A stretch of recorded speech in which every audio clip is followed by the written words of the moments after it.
یہ نیت کیا چیز ہے؟ النیت لغتاً القصد، نیت کا لغوی معنی قصد کرنا ہے، ارادہ کرنا ہے۔ نیت کا معنی کیا ہے؟ ارادہ کرنا۔ نیت ہوتی کیا ہے؟ انسان کے اندر ایک خیال آتا ہے۔ نیت کیا ہے؟ انسان کے اندر ایک خیال آتا ہے اور پھر وہ اس کی عقل، اس کے دل، اس کی روح میں سما جاتا ہے۔ ٹھیک ہے، اس کے دل و دماغ، اس کی روح میں سما جاتا ہے۔ یعنی اگر آپ سوچیں کہ نیت ہوتی کیا ہے، ہم نے کہا ارادہ کرنا۔ یہ ارادہ کہاں سے آتا ہے؟ اس کی ابتدا کہاں سے ہوتی ہے؟ ایک خیال سے ہوتی ہے۔ ٹھیک ہے، ایک خیال سے ہوتی ہے اور وہ خیال انسان کے دل و دماغ اور روح کے اندر سما جاتا ہے اور وہ پھر ارادے کی شکل اختیار کر لیتا ہے۔ اگر یہ ارادہ اچھا ہو تو عمل اچھا ہوتا ہے، اور اگر ارادہ اچھا نہ ہو تو عمل بھی اچھا نہیں ہوتا۔ آپ کو وہی ملتا ہے جس کا آپ ارادہ کرتے ہیں۔ اور نیت جو ہوتی ہے وہ دل کے اندر چھپی ہوئی چیز ہوتی ہے۔ نیت بیسیکلی نوا سے ہے۔ نوا کہتے ہیں گٹلی کو، ان اللہ فالق الحب والنوا۔ گٹلی کہاں ہوتی ہے؟ گٹلی کہاں دباتے ہیں؟ زمین میں چھپی ہوئی ہوتی ہے، لیکن اس سے کیا نکلتا ہے؟ پودا۔ جس طرح کی گٹلی ہوتی ہے، جس قسم کا بیج ہوتا ہے، اسی قسم کا پودا اگتا ہے۔ جیسی آپ کی نیت ہوگی ویسا ہی پھل آئے گا۔ اور پھر نیت جو ہے وہ کبھی کسی حاسد حاقد کے بگاڑ سے بگڑتی نہیں کہ کوئی آپ سے جیلس ہوتا ہے تو آپ اپنی نیت بدل لیتے ہیں، کوئی آپ پہ تنقید کرتا ہے تو آپ اپنی نیت بدل لیتے ہیں۔ نہیں، اچھی نیت جو ہوتی ہے پختہ ہوتی، اور یاد رکھیے جو زمین میں گڑا رہتا ہے وہ اگ جاتا ہے۔ جو نیت سچی ہوتی ہے، اچھی ہوتی ہے، پکی ہوتی ہے، اپنی جگہ پر دل کے اندر جمی ہوئی ہوتی ہے، وہ انسان کے عمل میں ڈھل جاتی ہے۔ اور اگر نیت کے اندر بگاڑ، گٹلی خراب ہو تو پھر کیا ہوگا؟ اس سے صحیح پودا نہیں اگ سکتا۔ اور پھر آپ دیکھیے کہ نیت انسان کے لیے قطب نما کی سوئی کی طرح ہے۔ قطب نما معلوم ہے کیا ہوتا ہے؟ کمپس۔ کمپس کی سوئی کی طرح ہے۔ آپ کمپس کو جتنا مرضی ہلا لیں، ہلا ہلا ہلا کے رکھیں، کہاں جا کے ٹکے گی اس کی سوئی؟ اپنی سمت پہ جائے گی، وہ ادھر سے نہیں ہلے گی، آپ جتنا مرضی اس کو ہلا دیں۔ سچی نیت والا انسان اس کو جتنا مرضی ہلا دیں، جتنے چاہیں اس کی زندگی میں جھونکے آئیں، زلزلے آئیں، مشکلیں آئیں، ادھر سے ادھر ہو، وہ اس کی سوئی ادھر ہی اٹکی ہوئی ہوگی کہ میں نے تو یہ کام کر کے ہی چھوڑنا ہے۔ تو ہماری نیت کیا ہے پھر؟ رب کا چہرہ چاہنا، رب کی رضا حاصل کرنا، رب کو راضی کرنا، رب کا قرب پانا، کیونکہ سجدہ قرب کا ذریعہ ہے۔ تو ہماری سوئی ادھر ہی اٹکی ہوئی ہونی چاہیے۔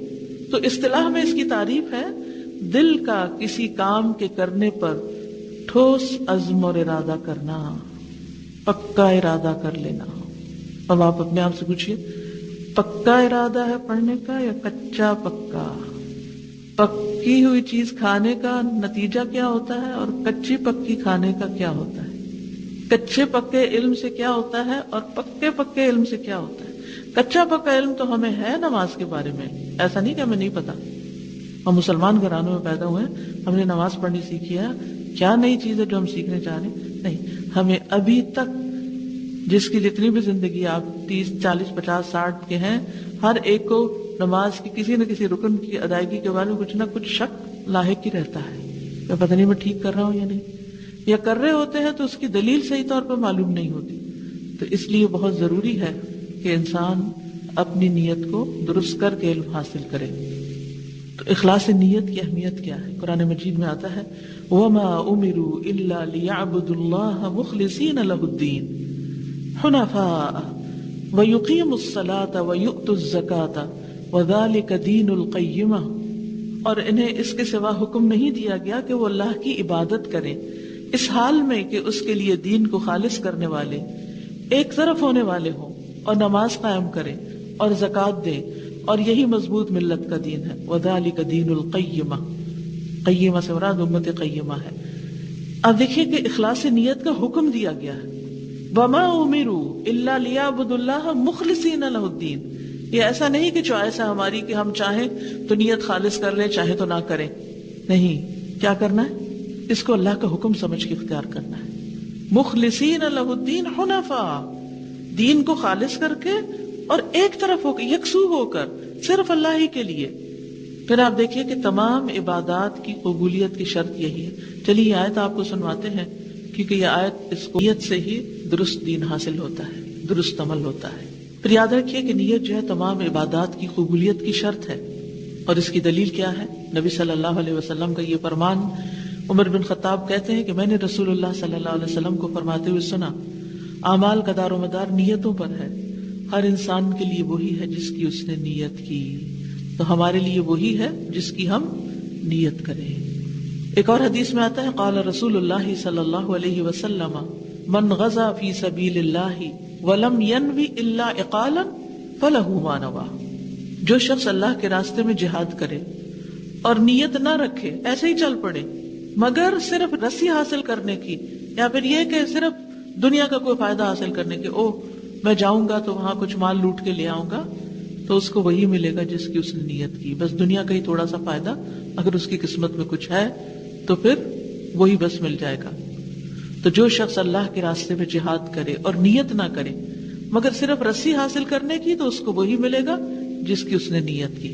پھر یاد رکھیے کہ اللہ تعالیٰ صرف خالص عمل قبول کرتا ہے. کون سا عمل قبول کرتا ہے؟ خالص.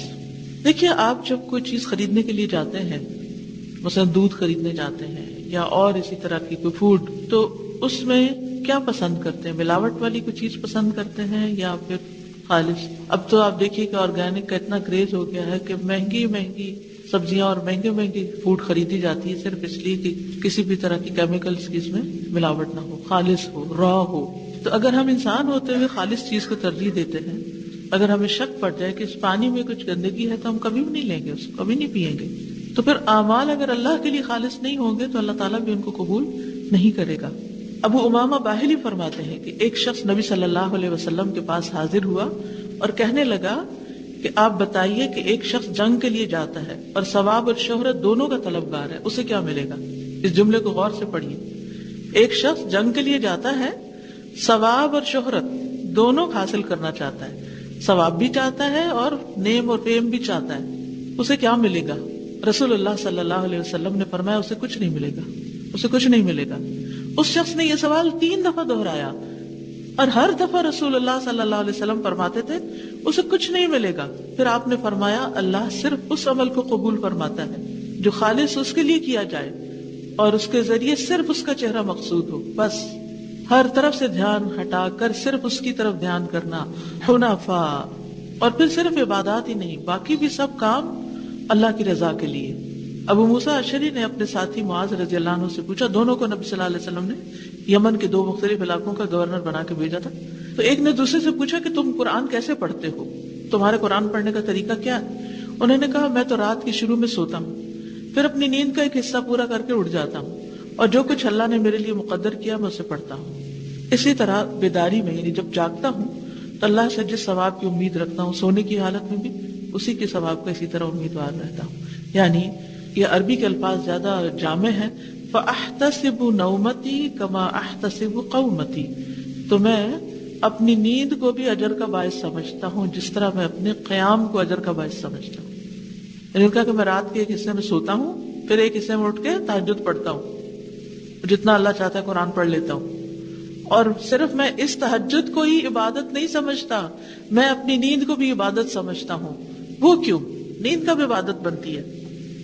جب اس نیت سے انسان سوتا ہے کہ میں اپنی تھکاوٹ اتار کے دوبارہ عبادت کے لیے فریش ہو کر اٹھوں, میں زیادہ بہتر طور پر صحت حاصل کر کے, یعنی بیماری سے بچ کے, کیونکہ نیند صحت کے لیے بھی تو ضروری ہے نا, تاکہ میں اپنے سارے فرائض کو اچھے سے انجام دے سکوں. تو ایسے میں اس کی نیند بھی عبادت ہو جائے گی. تو نیت سے عادات بھی عبادات بن جاتی ہیں. لکھ لیجئے یہ بات, اچھی نیت سے عادات بھی عبادات بن جاتی ہیں. سونا ہماری ضرورت ہے, عادت ہے. کسی دنیا کے دین میں سو کر کسی کو کچھ نہیں ملتا, یعنی کوئی سونے کے پیسے نہیں دیتا آپ کو. لیکن سوچئے اس دین کی خوبصورتی کو کہ جس میں اچھی نیت سے اگر آپ سو جائیں تو اس پر بھی آپ کے لیے ریوارڈ ہے. پیسوں کی بات اس لیے میں نے کی کہ ہم ہر چیز کو پیسوں سے ہی ناپتے تولتے ہیں. اس پر کیا ملے گا کہ کوئی سونے پر انعام دے, جیسے قیام پر انعام دے. تو ہم صرف قیام کو باعث انعام سمجھتے ہیں, نیند کو باعث انعام نہیں سمجھتے. اس سے نیت کی اہمیت کا پتہ چلتا ہے کہ جب ہم ہر عمل اللہ کے لیے کرتے ہیں تو وہ سب کا سب عبادت بن جاتا ہے. حضرت عمر کی دعا ہے اور یہ دعا لکھ لیجئے: اللہم اجعل عملی کلہ صالحا واجعلہ لوجہک خالصا ولا تجعل لأحد فیہ شیئا. عمر بن خطاب رضی اللہ عنہ دعا کیا کرتے تھے: اے اللہ میرے سارے عمل کو صالح بنا دے، یعنی میرے سارے کے سارے کام 24/7 سب عبادت ہو، سب نیک ہو، اور اسے اپنے چہرے کے لیے خالص کر لے، اور اس میں کسی ایک کے لیے بھی کوئی حصہ نہ رکھ. میرا کوئی بھی عمل کسی اور کے لیے نہ ہو، میرے سارے عمل تیرے لیے ہوں. کبھی ہمیں تو سوچ بھی نہیں آئی کیسی دعا کریں. ہم اپنے لیے کیوں نہیں چاہتے کہ میرے سارے ہی کام عبادت ہو جائیں؟ قیامت کے دن اٹھو تو سارے کا سارا ہی نامہ اعمال نیکیوں کے پلڑے میں جائے، اور اس میں سے کچھ بھی لیفٹ سائڈ کے لیے نہ ہو. اٹھنا بیٹھنا چلنا پھرنا کھانا پینا، محبت دشمنی دوستی، کسی کے ساتھ کسی بھی طرح کا لین دین، یا اللہ سارا ہی عبادت بنا دے. لیکن یہ سارے کا سارا عبادت کیسے بن سکتا ہے؟ جب نیت خالص ہو. کیا؟ وَاجْعَلْهُ لِوَجْهِكَ خَالِصًا وَاجْعَلْهُ لِوَجْهِكَ خَالِصًا، اپنے چہرے کے لیے خالص کر. مومن کے لیے سب سے بڑی ڈیلائٹ اور خوشی اور لذت کی بات یہ کہ وہ قیامت کے دن اپنے رب کے چہرے کو دیکھ پائے، کیونکہ یہ صرف اللہ تعالیٰ اپنے پسندیدہ بندوں کو ہی اپنا دیدار کرائے گا، منافقین کو اور دیگر لوگوں کو نہیں. یہ اصل کامیابی ہے. وَرِضْوَانُ اللَّهِ أَكْبَرُ. پھر یہ یاد رکھیے کہ نیت میں بگاڑ کا وبال کیا ہے. بڑے بڑے اعمال حقیر ہو جائیں گے. کیا ہوگا؟ بڑے بڑے اعمال حقیر ہو جاتے ہیں. ابن المبارک کہتے ہیں کتنے ہی بڑے عمل ہیں کہ نیت جن کو حقیر کر دیتی ہے، اور اس میں زیادہ خوف ہوتا ہے انسان کے لیے، کیونکہ جب چھوٹا کام کر رہے ہوتے ہیں نا تو اس میں نیت سنبھالنا کنٹرول کرنا آسان ہوتا ہے. لیکن جب کام بڑا ہو جاتا ہے نا، اس کا والیوم بڑا ہو جاتا ہے، یا وہ ویسے بڑی نیکی شمار ہوتا ہے، تو اس میں لوگ بھی تعریفیں کر کر کے نیت خراب کر دیتے ہیں. اور اس کی دلیل کیا ہے؟ وہ ہجرت والی حدیث. جس نے اللہ اور اس کے رسول کی طرف ہجرت کی تو اس کی ہجرت اللہ اور اس کے رسول کی طرف ہے، اور جس نے دنیا حاصل کرنے کے لیے ہجرت کی یا کسی عورت کے لیے کہ اس سے نکاح کرے تو اس کی ہجرت اسی کی طرف ہے جس کی طرف اس نے ہجرت کی. یعنی اگرچہ نکاح کرنا عبادت ہے اور اس پر بھی اجر ہے، لیکن اگر آپ بظاہر شو کر رہے ہیں کہ ہم ہجرت کر رہے ہیں، جو ایک بہت اعلیٰ درجے کی نیکی ہے، اور اندر مقصد کچھ اور ہے، تو پھر وہ بڑا ریوارڈ نہیں ملے گا. اس کا اجر بس اتنا ہی ملے گا جتنا نکاح کرنے کا ملتا ہے. آپ نے ایک نیک کام کیا، نکاح ایمان کو مکمل کرتا ہے نا، ایک نیکی کا کام ہے. یہ بھی ہمارے دن میں شادی بیاہ بھی ہسبینڈ وائف کا جو پرسنل پرائیویٹ ریلیشن شپ ہوتا ہے وہ بھی عبادت ہے، وہ بھی اجر و ثواب کا باعث ہے. تو ابن المبارک کہتے ہیں کہ کتنے ہی بڑے بڑے عمل ہیں کہ نیت جن کو حقیر کر دیتی ہے. اور اس کی دلیل کیا دیتے ہیں کہ جس آدمی نے ہجرت کی تو یہ اعمال میں سے تو بہت بڑا عمل ہے، لیکن یہ عمل حقیر ہو گیا اور بری نیت کی وجہ سے اس کا اجر چلا گیا. پھر نیت کی بنا پر ایک ہی عمل کے اجر کا فرق ہو جاتا ہے. مثلا دو آدمی ایک ہی جگہ نماز پڑھ رہے ہوتے ہیں، ایک صف میں کھڑے ہوتے ہیں، بلکہ ایک امام ہوتا ہے اور دوسرا مقتدی، مگر ان دونوں کے نمازوں کے ثواب میں مشرق مغرب کا فرق ہوتا ہے. ہو سکتا ہے کہ امام کا ثواب ادنا مقتدی سے بھی کم ہو، کیونکہ وہ اس وقت بہت خوش ہو رہا ہے کہ میری قرات بڑی اچھی اور لوگوں کو میں خوب امپریس کر رہا ہوں، اور دور دور سے لوگ آتے ہیں میری نماز سننے کے لیے. اور نیت کیا ہے؟ لوگوں کو خوش کرنا. لیکن ایک عام غریب مسکین سا شخص پیچھے چپ کر کے نماز کھڑا پڑھ رہا ہے اور اللہ سے دل لگائے ہوئے، ہو سکتا ہے اس کی نماز سب سے اوپر ہو اجر کے اعتبار سے، اور جس کو ہم دیکھ رہے واہ کتنا اچھا انہوں نے کام کیا، جس کی بڑی تعریفیں ہو رہی، اس کا سارا کچھ ضائع ہو جائے. تو دو آدمی ایک ہی جگہ ایک جیسا کام کر رہے ہوتے ہیں، مثلا آپ سب ایک ہی کلاس میں بیٹھے ہوئے ہیں، لیکن ہر ایک کا اجر کا جو گراف ہے وہ اونچا نیچا ہے، نیت کے مطابق، حالات کے مطابق کہ آپ کے حالات کیسے تھے اور اس میں آپ کس طرح پہنچے ہیں یہاں، کتنی مشقتوں کے ساتھ. کسی کے پاس 100 سہولتیں، کسی کے پاس کوئی سہولت نہیں ہے. تو یہی وہ چیز ہے جس کی وجہ سے لوگوں کا ایک دوسرے سے بہت بڑا فرق ہو جاتا ہے. پھر دکھاوے کی نماز پڑھنے والوں کے لیے تو ویسے ہی وعید ہے، فَوَيْلٌ لِّلْمُصَلِّينَ الَّذِينَ هُمْ عَن صَلَاتِهِمْ سَاهُونَ الَّذِينَ هُمْ يُرَاءُونَ. بس ان نمازیوں کے لیے بڑی ہلاکت ہے جو اپنی نماز سے غافل ہیں، وہ جو دکھاوا کرتے ہیں. یعنی ویسے نماز دھیان سے نہیں پڑھتے، لیکن جب کوئی دیکھ رہا ہو تو بہت اچھی سے نماز پڑھنا شروع کر دیتے ہیں. اور یہ منافقت کی علامت بھی ہے. ان المنافقین یخادعون اللہ وهو خادعهم وَإِذَا قَامُوا إِلَى الصَّلَاةِ قَامُوا كُسَالَىٰ يُرَاءُونَ النَّاسَ وَلَا يَذْكُرُونَ اللَّهَ إِلَّا قَلِيلًا. بے شک منافق لوگ اللہ سے دھوکہ بازی کر رہے ہیں حالانکہ وہ انہیں دھوکہ دینے والا ہے، اور جب وہ نماز کے لیے کھڑے ہوتے ہیں تو سست ہو کر کھڑے ہوتے ہیں، لوگوں کو دکھاوا کرتے ہیں اور اللہ کو یاد نہیں کرتے مگر بہت کام. اور دکھاوے کی نماز دجال سے زیادہ خطرناک عمل ہے.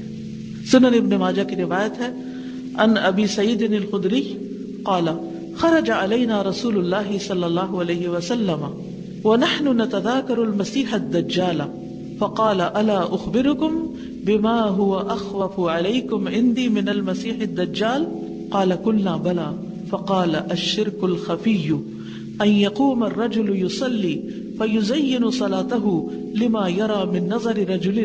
ابو سعید کہتے ہیں کہ رسول اللہ صلی اللہ علیہ وسلم ہمارے پاس تشریف لائے اور ہم دجال کا ذکر کر رہے تھے.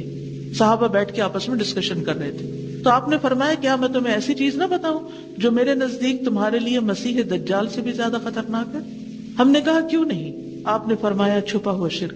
وہ یہ ہے کہ آدمی نماز پڑھنے کے لیے کھڑا ہوتا ہے، جب اسے معلوم ہوتا ہے کہ کوئی اسے دیکھ رہا ہے تو اپنی نماز کو خوبصورت بناتا ہے. کتنی خطرناک بات ہے کہ وہ نماز کو خوبصورت بناتا ہے. کب؟ جب اسے یہ معلوم ہوتا ہے کہ کوئی اسے دیکھ رہا ہے. آپ اکیلے کمرے میں نماز پڑھ رہے ہیں، اتنے میں پیچھے سے آپ کو آواز آئی کہ کوئی اندر آیا تو آپ ایک دم بالکل اسٹریٹ ہو کے کھڑے ہو جائیں. یا آپ رکوع کر رہے ہیں تو لمبا سا رکوع کریں، سجدہ کر رہے ہیں تو سجدہ ہی کیے چلے جائیں، کیونکہ جب تک کوئی کمرے میں ہے اس کو میں ثابت کر دوں میں بہت نیک ہوں، گویا اجر اسی نے دینا ہے. لیکن یہ دھوکہ دیتے ہیں نا اپنے آپ کو اور اللہ کو بھی کہ تیرے لیے نماز پڑھیں، حالانکہ پڑھ کسی اور کے لیے رہیں. تو کرنے کے کام کیا ہے کہ ہمیں اللہ ہی کے لیے جینا اور مرنا ہے. قل ان صلاتي ونسكي ومحياي ومماتي للہ رب العالمین. کہہ دیجئے بے شک میری نماز اور میری قربانی اور میری زندگی اور میری موت اللہ کے لیے جو جہانوں کا رب ہے، اور عبادات میں کسی کو شریک نہیں کرنا. ایک ہے ہر کام اللہ کے لیے کرنا اور دوسرا ہے اللہ کے لیے کرنا اور ساتھ کسی اور کو بھی شامل کر لینا. فمن كان يرجو لقاء ربه فليعمل عملا صالحا ولا يشرك بعبادة ربه احدا. بس جو شخص اپنے رب کی ملاقات کی امید رکھتا ہو تو لازم ہے کہ وہ نیک عمل کرے اور اپنے رب کی عبادت میں کسی کو شریک نہ بنائے. اپنے رب کی عبادت میں کسی کو شریک نہ بنائے. چلیے اب اس کو ذرا ریویو کر لیتے ہیں کیا سمجھ میں آیا آپ کو. تو اس حصے میں نیت کے اخلاص میں اہم ترین چیز کیا سمجھ میں آئی آپ کو؟ اپنے نوٹس نکالیے، دیکھیے سیکوینس میں کتنے پوائنٹس لکھے آپ نے اور ان کو آپ بے شک دیکھ کے جملہ پڑھ دیجئے، مجھے پتہ چل جائے تاکہ آپ نے جو لکھا ہے وہ صحیح لکھا ہے، میرے بولنے کو صحیح سنا ہے اور اسکرین سے صحیح پڑھا ہے. نیت کے لغوی معنی القصد یعنی قصد کرنا یا ارادہ کرنا، اور اصطلاحی معنی دل کا کسی کام کے کرنے پر ٹھوس عزم اور ارادہ کرنا. ہمارا سارے کا سارا عمل، ہماری ہر ایک چیز جو ہے صرف اللہ سبحانہ وتعالیٰ کے چلے جانے کے لیے ہو جائے. درست نیت سے ہی درست علم حاصل ہوتا ہے، اور درست علم ہو تو درست عمل بھی. شاباش. درست نیت سے ہی درست علم، اور درست علم سے پھر درست عمل، اور پھر اچھی جزا بھی تبھی ملے گی. اچھی نیت سے اچھا علم حاصل ہوگا. علم لوگوں کو دولت، عزت، شہرت، نعمت سب کچھ دیتا ہے، سب سے بڑھ کے اللہ کی محبت دیتا ہے. نیت انسان کے اندر ایک خیال آتا ہے جو اس کے دل، دماغ اور روح میں سما جاتا ہے. اور کس میں ڈھل جاتا ہے؟ ارادے میں ڈھل جاتا ہے. اور پھر اس ارادے کے مطابق ہم کیا کرتے ہیں؟ عمل کرتے ہیں، کام کرتے ہیں. اور وہ کام اتنا ہی اچھا ہوتا ہے جتنا ہمارا ارادہ یا نیت پھر اچھی ہوتی ہے. اچھی نیت سے عادات بھی عبادات بن جاتی. شاباش. اچھی نیت سے عادات بھی عبادات بن جاتی. کیا یہ ممکن ہے کہ یہ جو اچھے اچھے جملے یہ لوگ بول رہے ہیں ان کو لکھ لیا جائے اور سب کے ساتھ شیئر کر لیا جائے، اور آپ آگے بھی دوسروں کے ساتھ شیئر کر لیں، اپنے اپنے دوستوں، اپنی فیملی کے ساتھ، اپنے پیاروں کو ساتھ لے کے چلیں؟ نیت نوا سے ہے. نوا کے معنی ہے گٹلی. اگر گٹلی اچھی ہو جی، بیج اچھا ہو تو پھل بھی اچھا پھل بھی آتا ہے. اچھا ہوگا. جیسا بیج ویسا پھل، جیسی نیت ویسی مراد. بڑے بڑے عمل جو ہیں وہ بیکار ہو جاتے ہیں اگر ہماری نیت جو ہے وہ ٹھیک نہیں ہے. بڑے بڑے عمل حقیر ہو جاتے ہیں اگر نیت اچھی نہ ہو. نیت کی بنا پر ایک ہی عمل کے ڈفرینٹ اجر ہو سکتے ہیں، مختلف اجر ہو سکتے ہیں. کہ آپ کی نیت کیسی ہے، اس سے ہر بندے کے ڈفرینٹ اجر مل سکتا ہے. اللہ کا حکم سمجھ کے اپنی نیت کو درست کریں. اخلاص نیت کا حکم اللہ سبحانہ تعالیٰ نے دیا ہے اور اسے اللہ کا حکم سمجھ کر اپنائیں. نیت انسان کے لیے کتب نماز سوئی کی طرح ہے. حالات کچھ بھی ہوں، مسائل کچھ بھی ہوں، لیکن انسان اپنے اصل ارادے سے ادھر ادھر نہ ہو. اس سے پتہ چلتا ہے کہ واقعی انسان سچی نیت والا ہے. نیت تمام عبادات کی قبولیت کی شرط ہے. ٹھیک ہے، تمام عبادات کی قبولیت کی شرط ہے نیت. بڑی ہلاکت ہے ان لوگوں کی جو دکھاوا کرتے ہیں اپنی نماز میں، اور یہ منافقت کی بھی علامت ہے. دکھاوے کی نماز دجال سے زیادہ خطرناک ہے. دکھاوے کی نماز دجال سے بھی زیادہ خطرناک چیز ہے. یعنی دجال جتنی ہلاکت پھیلائے گا نا دنیا میں، اس سے زیادہ ہماری اپنی ہی محنت سے پڑھی ہوئی نماز کے پیچھے نیت کی خرابی انسان کے لیے تباہی کا باعث ہے. فویل للمصلین الذین هم عن صلاتهم ساہون. یا پڑھتے نہیں، تاخیر کرتے ہیں، اور یا پڑھتے ہیں تو دکھاوا کرتے ہیں. ان سب پوائنٹس کے بعد اب جو کرنے کا آپ نے بتایا وہ یہ کہ ان صلاتی و نسکی. جی ہاں، آپ کو یہ آیت آتی ہے سب کو، ان صلاتی و نسکی و محیای و مماتی. جی